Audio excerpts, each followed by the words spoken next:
Salut à tous, ici Abdel, et cette semaine, et je pense les prochaines semaines, on va s'intéresser aux gros événements d'il y a pas très longtemps, les Worlds, le World Championship. Et on va commencer, dans l'ordre, par le premier jour, le Day 1 de ces World Championship. On va s'intéresser à plusieurs match-ups sur un format que je trouve très sympathique. Par semaine, on va faire deux vidéos d'explication de decks. Ici, on va voir des decks en moderne. Et ensuite, deux ou trois vidéos suivant les matchs qui se sont joués avec ces deux decks au World Championship. Donc voilà, cette semaine, nous allons parler du duel entre Ivan Floch et Sam Black. Ivan Floch et Sam Black qui se sont rencontrés donc pendant ces World Championship en moderne. Aujourd'hui, on va voir le deck d'Ivan Floch qui est bleu-rouge aggro en moderne. Et on parlera du deck de Sam Black qui est là depuis un bon moment dans le format moderne et qui ne cesse de perfer, qui est Birthing Pod, qui est Cos de gestation. Voilà, le deck Cos de gestation, Birthing Pod en anglais. Voilà, aujourd'hui on va faire le deck d'Ivan Floch, demain on fera le deck de Sam Black, et ensuite on verra le BO3 qui les a vus s'affronter pendant les Worlds. On regardera à quelle ronde cette vidéo a été piquée, et j'espère faire ça pendant les prochaines semaines. J'espère que ce format vous plaît. Si vous voulez un peu de variété entre-temps, n'hésitez pas à me le dire, il n'y a pas de souci, on verra le format moderne, le format standard si il y a quelques nouveautés, mais j'aimerais bien m'attarder un petit peu sur le format moderne. En tout cas, aujourd'hui c'est le cas, on va parler de moderne et on va parler de ce bleu-rouge aggro, Ivan Floch, plus connu sous le nom de deck Delver. Voilà, Delver of Secrets, qui est un peu la créature signature de ce deck. Vous allez comprendre pourquoi ce deck joue 4 Delver et pourquoi ce genre de deck est fort. Ce genre de deck est très très simple à comprendre. Le principe, c'est de mettre des menaces tôt dans la partie et ensuite d'empêcher votre adversaire de gérer cette menace, de lui faire du mal, et c'est souvent des menaces très cinglantes, très fortes. On va voir d'abord les menaces du format. Premièrement, Delver of Secrets, qui est la créature signature. C'est une 1-1 pour 1. Au début de votre entretien, vous pouvez révéler la carte du dessus de votre bibliothèque.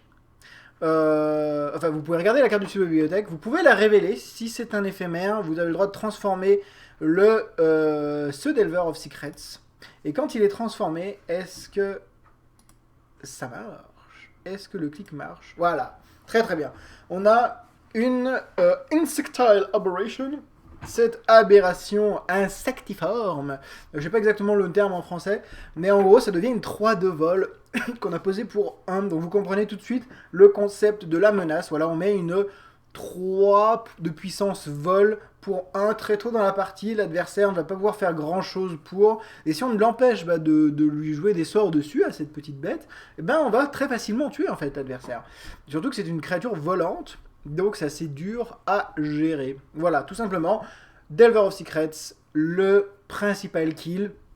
Il y en a d'autres pourtant dans ce deck, à commencer par les Vivelances du Monastère, qui sont rentrées dans ce deck et qui viennent toujours de Khan of Tarkir. C'est une nouvelle carte qui est rentrée directement dans ce bleu-rouge aggro. Très bonne carte, bien entendu. 1-2 pour 1, célérité prouesse, vous la connaissez. On la joue pas mal ces temps-ci, bien entendu. C'est une très bonne carte. Et donc, c'est vraiment le concept d'une menace rapide. Sachant qu'on joue beaucoup d'éphémères à côté et de sorts, de manière générale.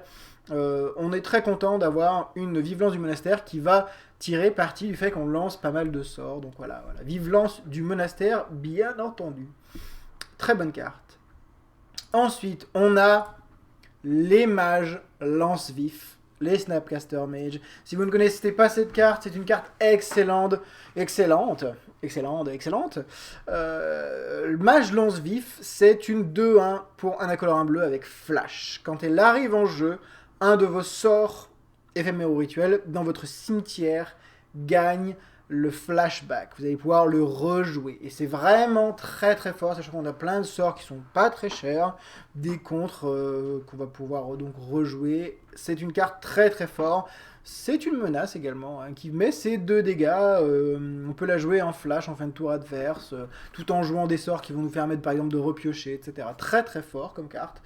Une carte que j'adore personnellement. J'adore cette carte. Je rêverais d'avoir un playset de cette carte. Je n'en ai qu'un dans mon EDH, dans mon commandeur que je joue amoureusement. Je suis très content d'en avoir un. Voilà, très très bonne carte. Le mage lance-vif. Et on va finir par une autre menace très intéressante de ce deck. Vous allez comprendre tout de suite pourquoi c'est une menace intéressante. C'est le jeune pyromancien. Pour un incolore, un rouge, une 2, 1. À chaque fois que vous lancez un sort d'éphémère ou de rituel, vous mettez une 1-1 rouge élémental sur le champ de bataille. Vous voyez la pléthore de sorts qu'il y a derrière. Donc potentiellement, on peut faire vraiment beaucoup de créatures avec le jeune pyromancien dans ce genre de deck. Et donc, bien entendu, Ion Flock ne s'est pas privé de mettre une tétrachier de sorts dans son deck, à commencer par les sacro-saintes et incomparables Lightning Bolt, les foudres. Voilà, ce qui fait que Magic est Magic. Magic ne serait pas Magic sans foudre. C'est une carte légendaire, hein, qui est là depuis le début du jeu et que l'on peut jouer en moderne pour le plaisir de tout le monde. C'est une petite éphémère pour un rouge qui colle 3 points de dégâts à une cible créature ou joueur, tout simplement. Voilà, c'est vraiment très très fort. Et c'est joué en 4 exemplaires, bien entendu. Ça peut tuer, hein, bien entendu, ça tue très facilement. Et ensuite, on a encore une carte qui nous vient de Khan of Tarkir, qui sont les Fortunes des Mers. Une très très bonne carte. Cette carte a traversé tous les formats et a joué dans tous les formats. Peut-être pas Vintage, parce que je ne connais pas forcément le format Vintage, mais c'est un Ancestral Recall sur patte. Si vous ne connaissez pas Ancestral Recall, c'est piocher 3 pour 1 en éphémère, ou en rituel, je ne me rappelle plus exactement. Je crois que c'est en éphémère, un Ancestral Recall. Je crois que c'est en éphémère. Là, c'est pour 8 en delve, donc potentiellement facilement pour 1 dans ce deck qui joue beaucoup de sorts. Piocher 3, c'est vraiment très bon comme sort. Et bien entendu, ce deck en joue 4, parce qu'on a besoin de souffle dans ces decks. On lance des sorts, on lance des créatures très rapidement, donc très rapidement on a besoin de cartes, et donc on va devoir en piocher, notamment avec Fortune des Mers, qui est très bien pour piocher. En parlant de bonne pioche et d'épuration de deck, on a Vision Née du Sérum, qui est une très bonne carte pour un bleu en rituel.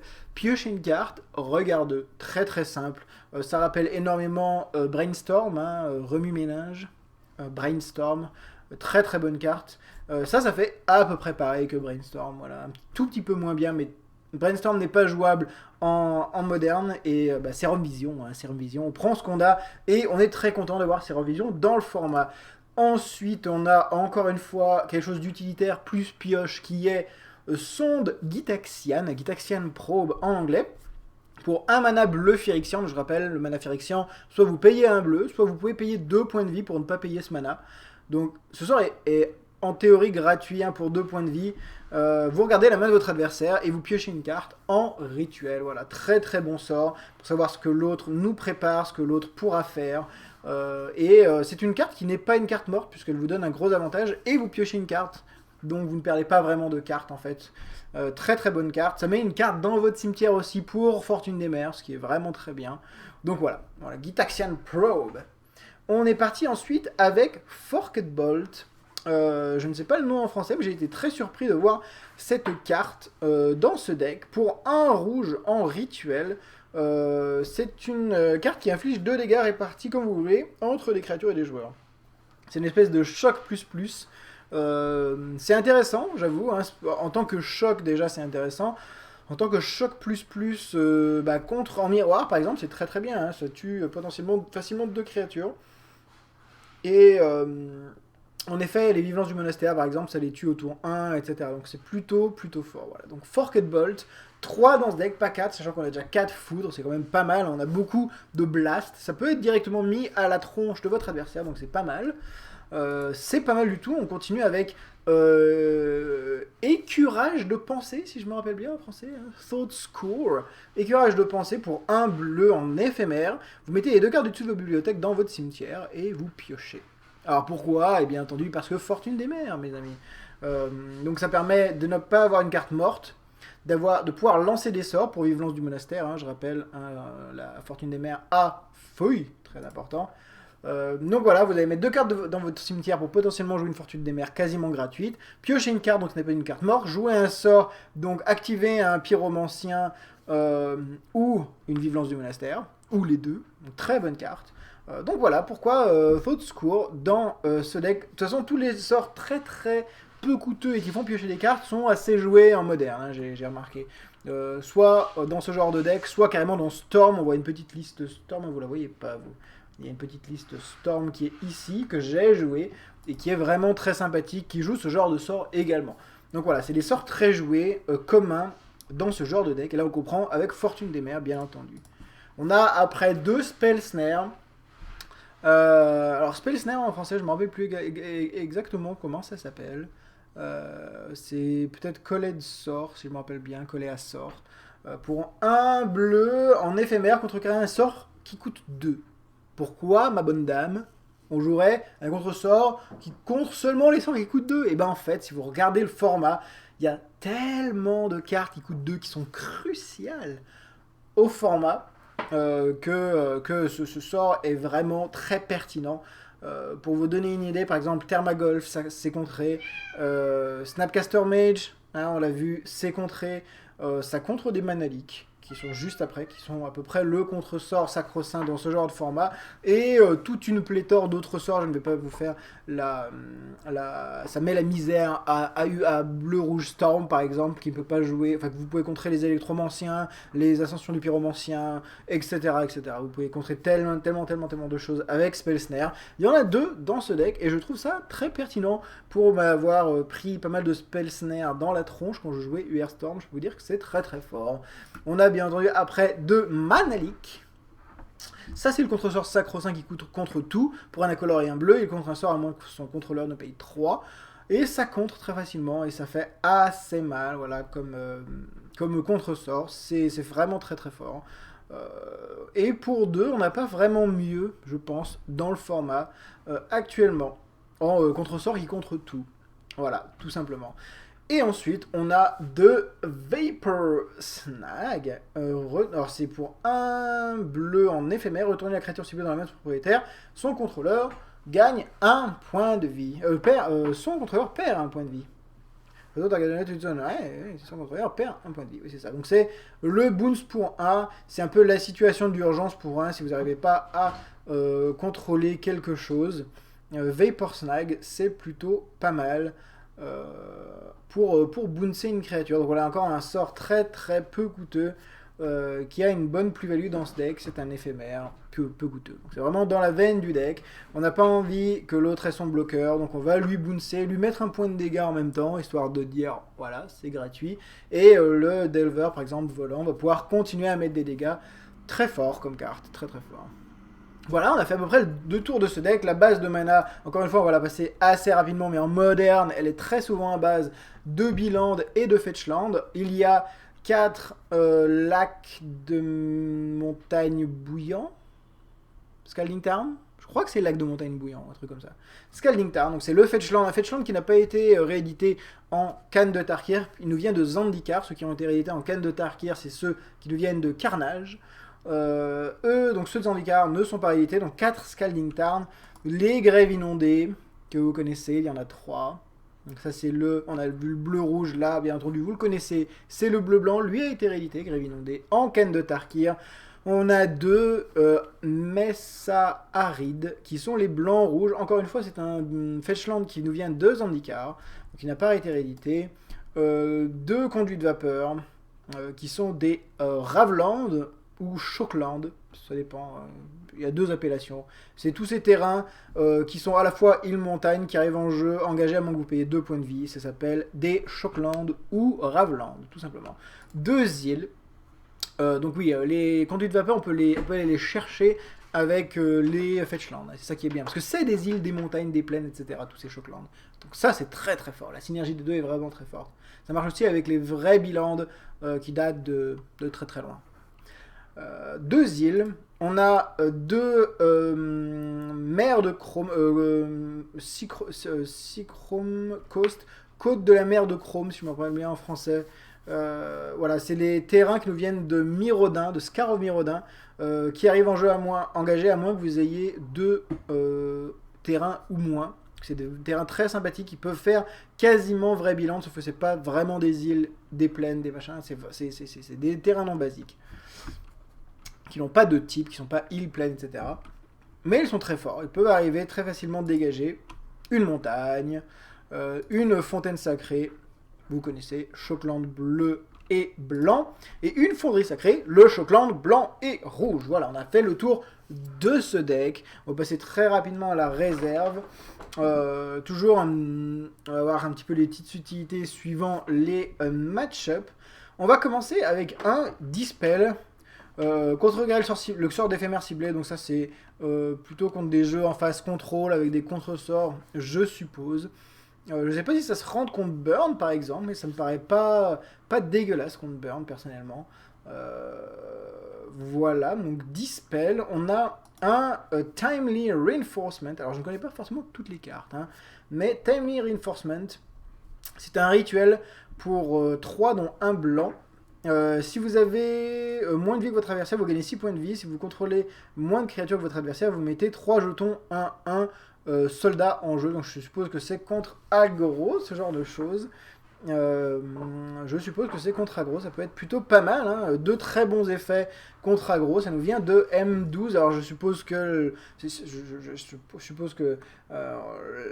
la première édition de cette carte est peut-être antérieure, mais en tout cas c'est une bonne carte, j'aime bien. Contre aggro, on peut pas vraiment faire mieux que gagner des points de vie parce qu'on en perd rapidement et avoir plein de créatures.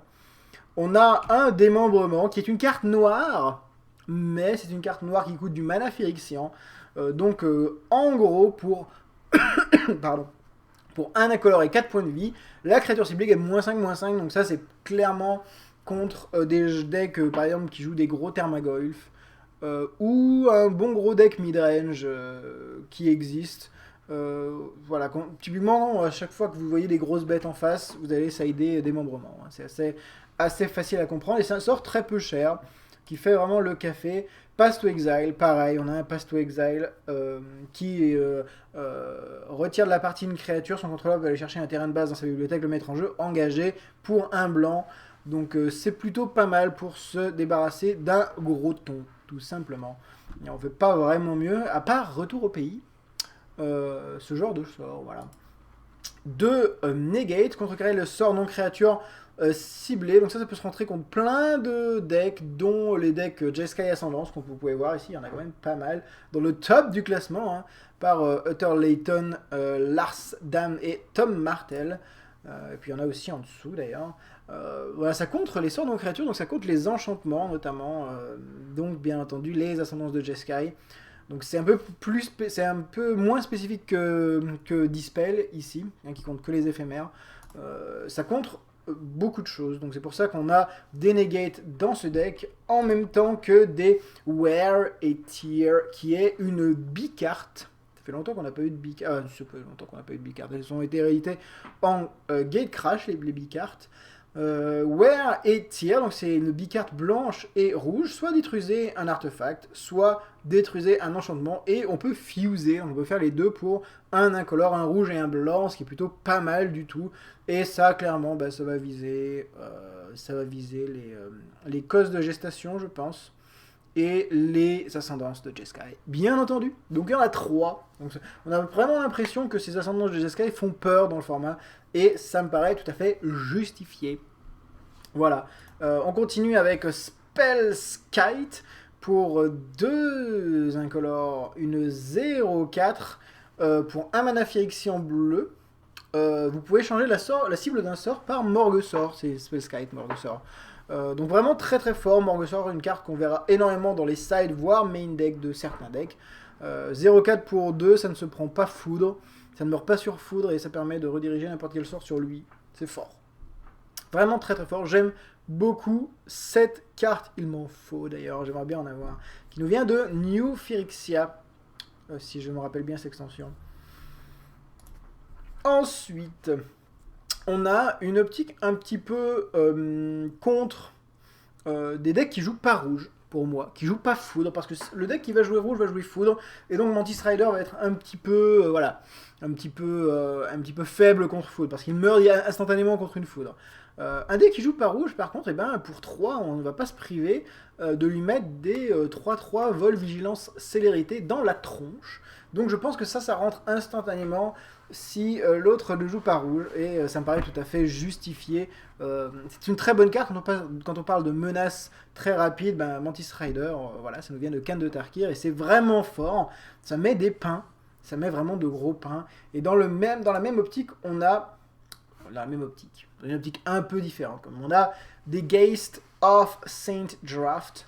Donc pour 3, c'est une 2-2 X-Proof. Quand elle attaque, vous mettez une 4-4 ange en jeu token avec le vol, engagée et attaquante, qui sera exilée à la fin du tour. Donc, en gros, c'est un dude. C'est un dude qui va appeler un autre dude pour attaquer. Hein. Donc ça fait potentiellement 6 dégâts.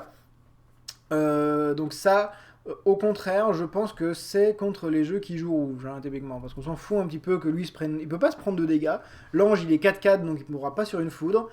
Donc voilà, je pense au contraire, les deux créatures, Mantis Rider et le Geist, ont le même but, c'est d'amener une menace supplémentaire, mais elles sont en sideboard parce qu'elles ont chacun des decks différents à cibler, selon moi. Donc Mantis Rider contre les decks qui ne jouent pas rouge, donc typiquement Birthing Pod, hein, cause de gestation. Je n'ai pas vu les parties, mais je suppute que à la deuxième partie on va voir des Mantis Rider. Ça ne m'étonnerait pas si Ivan Flock les pioche, parce que Birthing Pod ne joue pas rouge. C'est un deck blanc, vert et noir pour moi. Birthing Pod. On vérifiera, hein, ça a peut-être changé depuis la dernière fois que j'ai joué moderne. Et Geist of Saint Draft, eh ben, ça va plus se jouer contre un deck qui joue pas forcément beaucoup de créatures. Je pense notamment à un deck Storm, toi, typiquement contre un deck Storm, c'est génial ça. Ça ne va pas mourir. Et ça va mettre 6 partout, voilà, typiquement. Sachant que si l'adversaire essaye de mettre un électromancien, vous allez soit lui mettre une foudre dans la gueule, soit le contrer avec un Spell Snare ou un Mana Leak. Voilà. Ou lui mettre une Forked Ball dans la gueule, ça va être vraiment très facile de faire passer ce Geist. Donc voilà, j'aime beaucoup Geist of Saint Draft. Et encore une fois, donc Mantis Rider et Geist of Saint Draft, c'est la même fonction, mais contre des decks différents selon moi. Et un Spell Pierce, qui contre les sorts non créatures, à moins que son contrôleur ne paye 2 pour 1. C'est marrant parce que c'est un peu la même chose que Negate en fait. Sauf que ça coûte moins cher. Alors je sais pas pourquoi on a autant de variétés. Je pense que Spell Pierce c'est mieux parce que ça coûte pas 2, donc ça ne se fait pas contrer par Spell Snare. Ça, voilà, Spell Snare ça contre Negate. Et ça ne contre pas Spell Pierce. Donc voilà. Je pense... Moi peut-être que j'aurais joué que des Spell Pierce. Hein. J'aurais peut-être joué que des Spell Pierce. Mais je ne suis pas Ivan Flock. Cet homme, c'est complètement ce qu'il fait, et il joue bien mieux à Magic que moi. Donc, voilà la decklist. On est arrivé à la fin. Decklist très intéressante, très profonde, et pourtant très très simple. Il y a beaucoup de choses à dire sur le sideboard. Les cartes, bien entendu, sont toutes dans la même optique. Aggro, contrôle, en gros c'est ça. C'est je te mets des menaces très rapides, je vais t'en mettre plein la gueule, et en même temps je vais t'empêcher de jouer et t'empêcher de faire du mal à mes bêtes. Tout simplement. Voilà, très très simple. Ivan Flock a joué donc ce deck et est arrivé jusqu'à 9 points en deuxième place ex-aequo avec tous ceux qui ont 9 points. Voilà, donc il a vraiment parfait avec ce deck. Demain, les amis, on va voir le deck de son adversaire, Sam Black, qui est le deck Birthing Pod, qui est juste ici. Donc n'hésitez pas à revenir demain, et si vous aimez bien les vidéos, n'hésitez pas à vous abonner à la chaîne, à regarder sur la chaîne toutes les autres vidéos qu'il y a, à liker, à partager, et si vous voulez partager plus de Magic, n'hésitez pas à commenter et à poser des questions si vous en avez en commentaire de cette vidéo, les amis. Voilà, j'espère que ça vous a plu.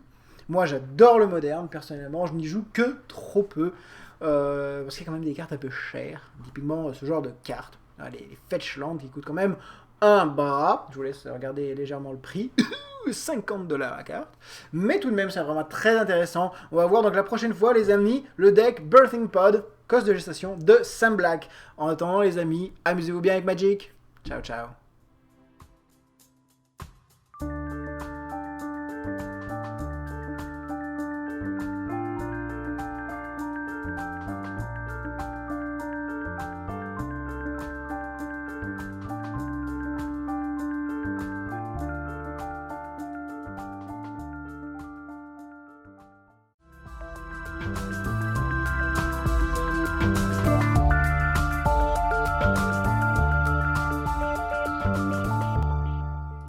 Et salut à tous, ici Abdel, et cette semaine, et je pense les prochaines semaines, on va s'intéresser aux gros événements d'il y a pas très longtemps, les Worlds, le World Championship, et on va commencer, et ben dans l'ordre, par le premier jour, le Day 1 de ces World Championship. On va s'intéresser à plusieurs match-ups sur un format que je trouve très sympathique.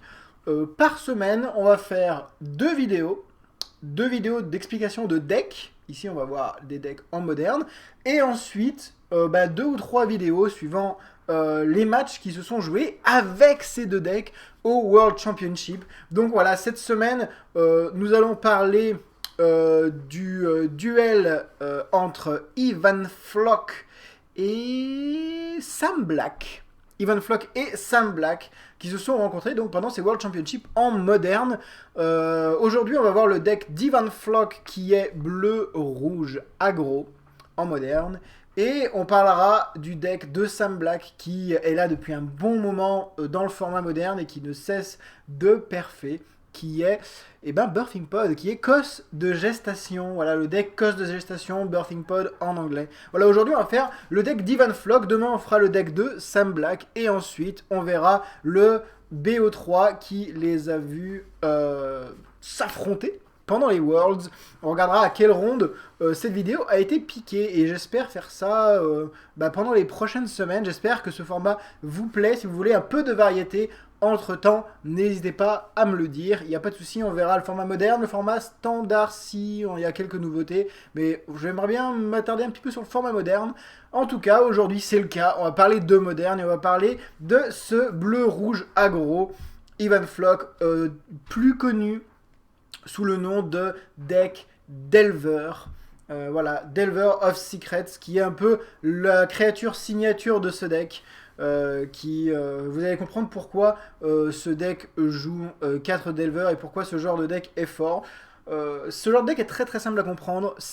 Le principe, c'est de mettre des menaces tôt dans la partie et ensuite d'empêcher votre adversaire de gérer cette menace, de lui faire du mal, et c'est souvent des menaces très cinglantes, très fortes. On va voir d'abord les menaces du format. Premièrement, Delver of Secrets, qui est la créature signature. C'est une 1-1 pour 1. Au début de votre entretien, vous pouvez révéler la carte du dessus de votre bibliothèque. Vous pouvez regarder la carte du dessus de votre bibliothèque. Vous pouvez la révéler. Si c'est un éphémère, vous avez le droit de transformer ce Delver of Secrets. Et quand il est transformé, est-ce que ça marche? Est-ce que le clic marche? Voilà, très très bien. On a une Insectile Aberration. Cette aberration insectiforme, je sais pas exactement le terme en français, mais en gros ça devient une 3 de vol qu'on a posée pour 1, donc vous comprenez tout de suite le concept de la menace. Voilà, on met une 3 de puissance vol pour 1 très tôt dans la partie, l'adversaire ne va pas pouvoir faire grand chose pour, et si on l'empêche de lui jouer des sorts dessus à cette petite bête, on va très facilement tuer en fait l'adversaire. Surtout que c'est une créature volante, donc c'est assez dur à gérer. Voilà, tout simplement, Delver of Secrets, le principal kill. Il y en a d'autres pourtant dans ce deck, à commencer par les Vivelances du Monastère, qui sont rentrées dans ce deck et qui viennent toujours de Khan of Tarkir. C'est une nouvelle carte qui est rentrée directement dans ce bleu-rouge aggro. Très bonne carte.